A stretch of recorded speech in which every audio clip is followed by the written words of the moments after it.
Lord be with you. A reading from the Holy Gospel according to Luke. Someone in the crowd said to Jesus, "Teacher, tell my brother to share the inheritance with me." He replied to him, "Friend, who appointed me as your judge and arbitrator? Indeed, for though one may be rich, one's life does not consist of possessions." Then he told them a parable. There was a rich man whose land produced a bountiful harvest. He asked himself, "What shall I do? For I do not have space to store my harvest." And he said, "This is what I shall do. I shall tear down my barns and build larger ones. There I shall store all my grain and other goods, and I shall say to myself, 'Now as for you, you have so many good things stored up for many years. Rest, eat, drink, and be merry.'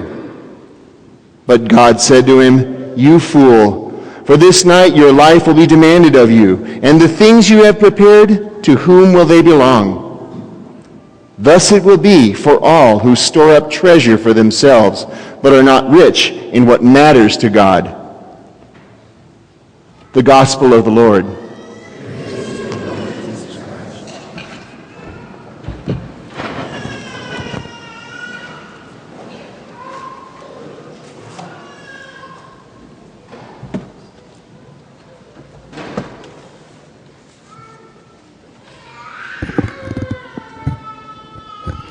In the gospel, someone in the crowd asked Jesus, kind of demands of Jesus, "Tell my brother to share the inheritance with me," saying, "I have a right to the inheritance. He's my brother. He should have given some of it to me. It's maybe how my parents wanted it to be.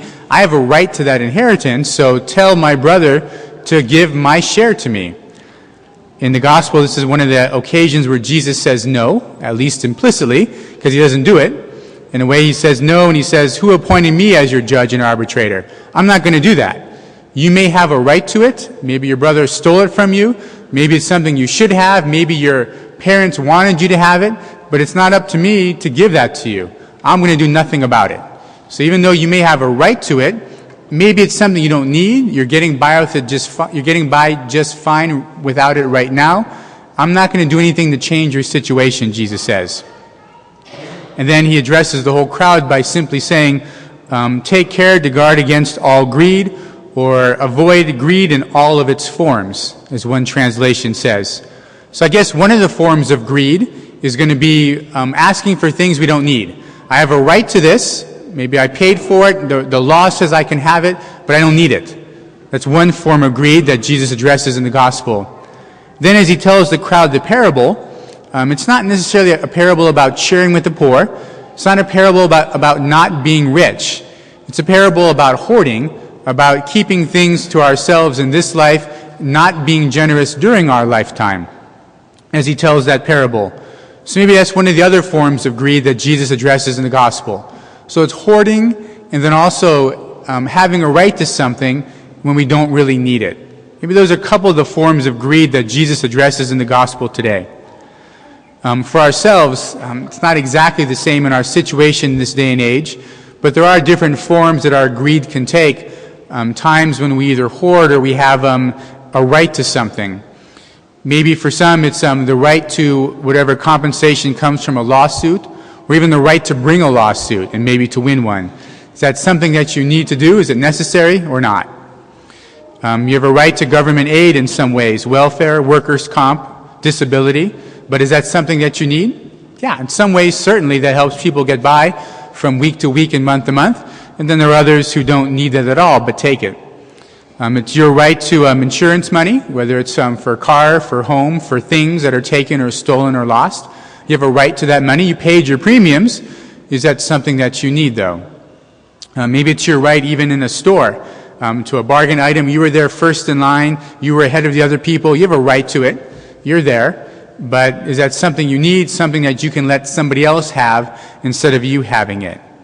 And then even the whole idea about hoarding things as well. Again, it's not so much that you're taking things away from others, but the idea is that you're not sharing now and that you're saving for some kind of future, usually years and years down the road. We're not hoarding for days and weeks down the road, it's for years and years to come. And so Jesus warns us to avoid greed in all of its forms, especially maybe those two forms, the right to have something that we don't need and also hoarding of things. However, there's always a fine line, though, isn't there? Being prudent and being good stewards, planning for the future, because there was the parable of the good steward who turns his 5 into 10, turns his 2 into 4, right? And Jesus approves of good stewardship, of good management of money and of the goods of this world. Where is the line between greed and between prudence for planning for our future so that we don't have to depend upon others? Others don't have to take care of us as we get older and life goes by.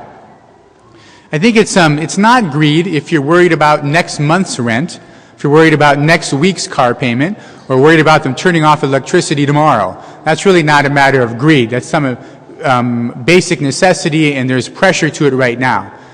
If we're worried about how am I going to pay the rent 10 years from now, or how do I pay my water bill 5 years from now, maybe we're a little bit greedy that way. If you're not sharing in the meantime, if you're not generous in the meantime while you also save up for the future, maybe that's also greed for us. I think for us in the Christian life, because this varies from person to person, family to family, it varies a little bit. Maybe one of the gauges for you can be making sure you don't have everything you want.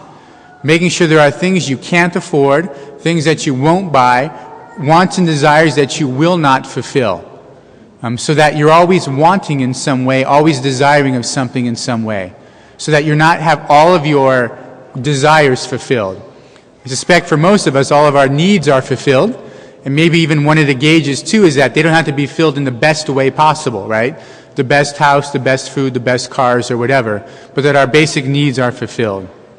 And then maybe also to look at, too, another gauge for you in the spiritual life, is maybe there should be a little bit of disquiet and discomfort in our lives as well. A little bit uncomfortable, a little bit of unsurety with what it's going to be like, 15, 20 years from now in times of retirement. A little bit of that at least.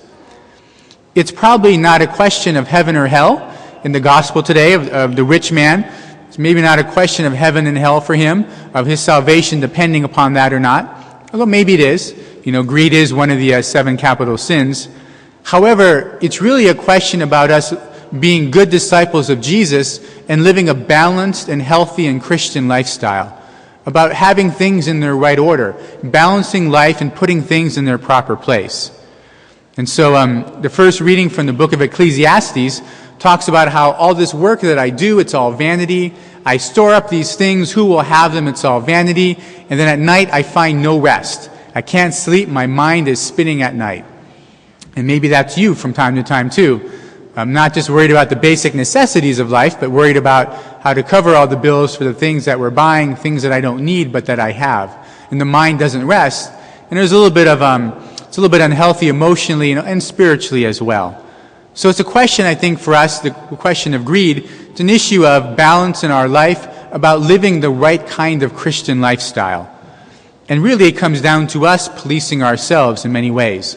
Nobody really watches over you in that area. Some people make you feel guilty, right? But ultimately it's your decision and you police yourself. So as Jesus tells us to avoid greed in all of its forms, what are some things